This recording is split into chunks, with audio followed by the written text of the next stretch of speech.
अस्सलाम वालेकुम traders. Pakistan stock exchange के वीकली टेक्निकल एनालिसिस के साथ मैं हूं आपका दोस्त, आपका भाई, आपका कोच सैयद रियाज हुसैन। कैसी 100 इंडेक्स से हमेशा की तरह स्टार्ट करते हैं। प्राइस ने फाइनली ये डिसाइड कर लिया। यहाँ से उसने रिजेक्शन तो ली, नीचे आई बट फाइनली क्लोज कर गई। फंडामेंटल प्राइस पे हैवी हो गया। फिलहाल क्या सिचुएशन है? के एस सी 100 इंडेक्स अब आप बुलिश ही इसको समझेंगे, क्योंकि प्राइस ने अपने स्ट्रक्चर्स ब्रेक करना शुरू कर दिए। तो K S C 100 index is now bullish to me, और प्राइस का जो नेक्स्ट टारगेट है वो है जनाब 174,336। इस लेवल पर जाकर प्राइस थोड़ी बहुत रिजेक्शन ले सकती है। फिलहाल K S C 100 index is strongly bullish. Oil and gas sector में O G D C bye करेंगे। हर डेली के 4H के फेयर वैल्यू गैप से ए टी आर एल, हर डेली के 4H के फेयर वैल्यू गैप से बाय करेंगे। मैंने last week A T R L का जब एनालिसिस किया था, मैंने अर्ज किया था ये इसकी सपोर्ट है 845 रुपीज़। आप इसी चैनल पर जाएं और जाकर हमारे लास्ट वीक का एनालिसिस देखकर मैंने अर्ज किया था इसके पास पास से आप इसे बाय ही देखेंगे। अभी जाके हमारे पिछले वीक का एनालिसिस देख लें। पी ओ एल को भी आप बाय देखेंगे, पी एस ओ को भी आप बाय देखेंगे, पी पी एल को आप थोड़ा सा एहतियात से काम लेंगे, लेकिन देखेंगे बाय ही। अब सेल सेंटीमेंट काफ़ी हद तक ख़त्म होते जा रहे हैं प्राइस से। एन आर एल को भी आप बाय देखेंगे और पी आर एल को भी बाय देखेंगे। अच्छा, पी आर एल को जो आप बाय देखेंगे तो उसके लिए आपके पास जो एक स्ट्रॉन्ग बाइंग जोन है वो है जनाब 31 रुपीज़ से लेके 32.60 रुपीज़ के दरमियान दरमियान प्राइस एक डीप पुल बैक ले सकती है। इस रिजेक्शन को देखते हुए मैं ये बात अर्ज कर रहा हूँ। बाकी स्टॉक्स में जो मैंने आपको बताया बाय देखेंगे, वो बाय कैसे देखेंगे? हर डेली के 4H के फेयर वैल्यू गैप को आप मार्क करेंगे। जब प्राइस वहाँ पर आकर उसको रीटेस्ट करेगी, उसके बाद आप वहाँ पर प्राइस बिहेवियर देखेंगे, और प्राइस बिहेवियर देखने के बाद आप अपनी ट्रेडिंग स्ट्रेटजी के मुताबिक इसको बाय करेंगे। हाँ, पावर कंपनी भी फाइनली बुलिश हो गया। आपने इसको बाय करना है हर डेली के 4H के फेयर वैल्यू गैप से। बाय कैसे करना है? आप अपनी पर्सनल ट्रेडिंग स्ट्रेटजी के मुताबिक काम कर सकते हैं। माड़ी पेट्रोलियम और सिनर्जी दोनों को आपको बुलिश ही रहना है। एस एस जी सी, एस एस जी सी अभी जी एस एस जी सी भी बुलिश हो गया और एस एन जी पी भी बुलिश हो गया। आपने ऑयल एंड गैस सेक्टर की इन तमाम स्टॉक्स में अब बुलिश ही रहना है। फिलहाल कोई सेल सेंटीमेंट इनमें दिखाई नहीं दे रहा। कमर्शियल बैंक में मैं आता हूँ। मिज़ान बैंक एहतियात से काम करेंगे बट रहेंगे बुलिश ही। एहतियात से काम करेंगे, क्यों? क्योंकि प्राइस ने क्या किया है? प्राइस ने एक्चुअली अपने टारगेट को अचीव करने के बाद बहुत बड़ी रिजेक्शन ले ली है। अब जब तक डेली की कैंडल कम से कम 518.79 रुपीज़ से ऊपर क्लोज नहीं ना करती, तो हमारे लिए बुलिश रहना रिस्की हो सकता है। इस स्टॉक में फ़िलहाल नेक्स्ट वीक आप अगर दूर ही रहें तो बेहतर रहेगा। फैसल बैंक देखें, बहुत बेहतर है मिज़ान बैंक से। इसको हर डेली के 4H के फेयर वैल्यू गैप से बाय करेंगे। एमसीबी, एचबीएल, बीआईपीएल और यूबीएल, इन सब स्टॉक्स को भी आप हर डेली के 4H के फेयर वैल्यू गैप से बाय ही करने की कोशिश करेंगे। पीआईओसी, अब हम सीमेंट सेक्टर की बात कर रहे हैं। Kohat cement, DG Khan cement, Lucky cement, Maple Leaf cement और चिराट सीमेंट, इन सब में थोड़ा सा जो कमज़ोर प्राइस एक्शन है वो लकी सीमेंट का है। बाकी सब का प्राइस एक्शन बहुत बेहतर और फेवरेबल है बाय करने के लिए। आप हर डेली के 4H के फेयर वैल्यू गैप से इनमें बाय देख सकते हैं। टेक्नोलॉजी एंड कम्युनिकेशन में NetSol, AVN, systems limited, TRG और एयरलिंक, इन सब का प्राइस एक्शन भी बहुत बहुत बेहतर है और आप इनको हर डेली के 4H के फेयर वैल्यू गैप से बाय करेंगे।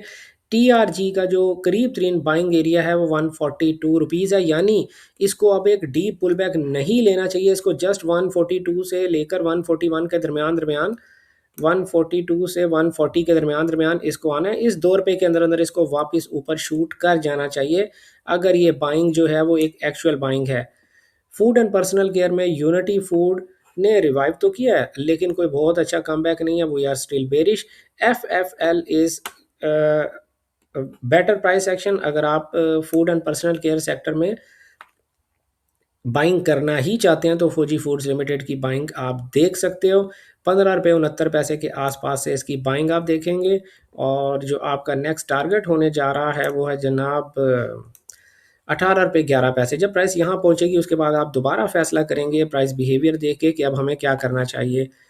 फर्टिलाइज़र सेक्टर में एफएफसी, और एफएफसी को आप बाय देखेंगे हर डेली के फोरेज के फेयर वैल्यू गैप से। एंग्रो फर्टिलाइज़र में नेक्स्ट वीक आप आराम करेंगे, फिलहाल काम ना करें। फातिमा फर्टिलाइज़र में भी आप काम कर सकते हैं और हर डेली के फोरेज के फेयर वैल्यू गैप से आप इसे भी बाय ही देखेंगे।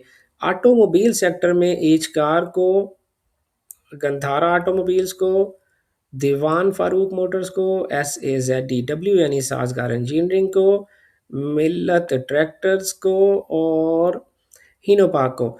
अच्छा, हीनो पाक को निकाल के बाकी इन सब ऑटोमोबाइल सेक्टर के स्टॉक्स को आप बाय देखेंगे, हर डेली के फोरेज के फेयर वैल्यू गैप से बाय देखेंगे। हीनो पार्क को भी बाय ही देखेंगे, लेकिन एक्चुअली में इसका ट्रेंड अभी तक बुलिश नहीं हुआ। आप इसी चैनल पर जाएं, जाकर लास्ट वीक के मेरे एनालिसिस देखें। मैंने ये तमाम लेवल्स आपको मार्क करके बताए थे जहां जहां प्राइस ने लिक्विडिटी स्वीप की थी। मैंने अर्ज किया था कि अब नेक्स्ट वीक जो है वो डिसाइडर है, क्योंकि उसको उसका जो बॉटम साइड का टारगेट था वो क्लियर हो गया। अब उसे कोई ना कोई टॉप साइड की लिक्विडिटी लेनी है। तो उस कंसेप्ट के मुताबिक आप एग्रेसिव बाइंग हीनो पार्क में भी कर सकते हैं 325 रुपये तक के लिए। केमिकल ग्रास एंड सिरेमिक्स में GGL और GGGL दोनों को आप हर डेली के फोरेज के फेयर वैल्यू गैप से बाय देखेंगे। फार्मास्यूटिकल सेक्टर में सिटी फार्मा और सर्ल दोनों को आप हर डेली के फोरेज के फेयर वैल्यू गैप से बाय देखेंगे। स्टील सेक्टर में मुगल स्टील, CSAP और INIL और इत्तफाक। सिर्फ इत्तफाक आयरन इंडस्ट्रीज को बाहर निकाल के ये जो तीनों आपके पास स्टॉक्स हैं इनमें स्ट्रॉन्ग बाइंग इस वक्त आई हुई है। आपको हर डेली के फोरेज के फेयर वैल्यू गैप से बाय देखना चाहिए। इत्तफाक जो है वो बाय जाने से रिलक्टेंट है, may be some fundamental factors could be there, लेकिन मुझे तो फंडामेंटल्स का पता नहीं है। मैं ये कहूँगा आपसे कि जब तक इत्तेफाक जो है वो नेक्स्ट वीक की एक एक्सपेंशन कैंडल ना बना दे, आप इसकी बाइंग से थोड़ा सा एहतियात करेंगे तो बेहतर रहेगा। मिसलिनियस सेक्टर में DCR, आप लोग मेरे चैनल पर जाएं, पिछले 2 वीक के एनालिसिस देखें। मैं पिछले 2 वीक से आप लोगों को ये जोन बनाकर दिया हुआ है, एक सिंगल प्राइस लेवल 37.33। मैंने अर्ज किया था जब तक ये ब्रेक नहीं होगा आपको प्राइस स्ट्रगल करती हुई दिखाई दे सकती है। आपने देखा प्राइस ने 37.33 जो मेरा प्राइस लेवल है, जो मेरा रेजिस्टेंस लेवल है, लेट मी रिमूव दिस, जो मेरा रेजिस्टेंस लेवल है, प्राइस ने उसी से रिजेक्शन दोबारा ले ली है। बहुत गंदा प्राइस एक्शन है। अगर आप लोगों के की पोजीशंस कोई होल्ड हैं तो आप अपनी ट्रेड्स को मैनेज कर लें, because this is not a financial advice at all. Price आप नीचे भी गिर सकती है, क्योंकि जहां पूरी मार्केट ऊपर जा रही है ये नीचे क्यों आया, इसका मतलब है कि price wants to do something different. तो बड़ी एहतियात से आपको काम करना है। अब बाइंग आप तभी करेंगे जब तक प्राइस 37.33 से ऊपर वीकली कैंडल क्लोज नहीं करती, आप इसमें बाय फिलहाल नहीं करेंगे और सेल से भी फिर फिलहाल आप परहेज ही करेंगे। क्लोवर का प्राइस एक्शन भी अच्छा नहीं है, नेक्स्ट वीक का इंतज़ार करें। नेक्स्ट वीक की कैंडल अगर, किधर गया भाई, नेक्स्ट वीक की कैंडल अगर 68.50 से ऊपर क्लोज करती है फिर आप इसकी बाय देखेंगे, फिलहाल सेल भी ना देखें।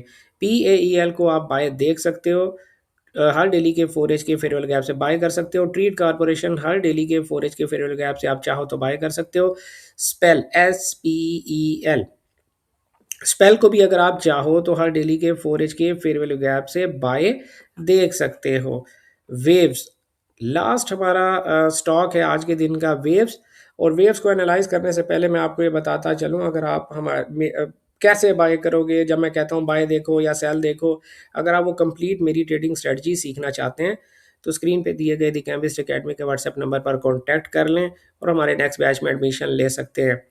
इसके अलावा मैंने आप लोगों के लिए व्हाट्सएप का एक ग्रुप भी बनाया हुआ है जहां पर मैं आपके कहने पर आपके बताए हुए स्टॉक्स को डे ट्रेडिंग के हवाले से एनालाइज करके बताता हूं। आप वो ग्रुप ज्वाइन करें, लिंक वीडियो की डिस्क्रिप्शन में मौजूद है।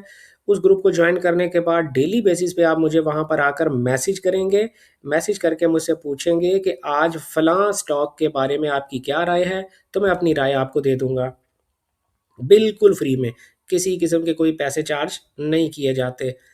वेव्स जो है भाई, वेव्स में भी नेक्स्ट वीक आपने बहुत ज़्यादा एहतियात करनी है। जब तक नेक्स्ट वीक ₹10.29 से ऊपर क्लोजिंग नहीं देता, तब तक वेव्स में आप बुलिश नहीं होंगे।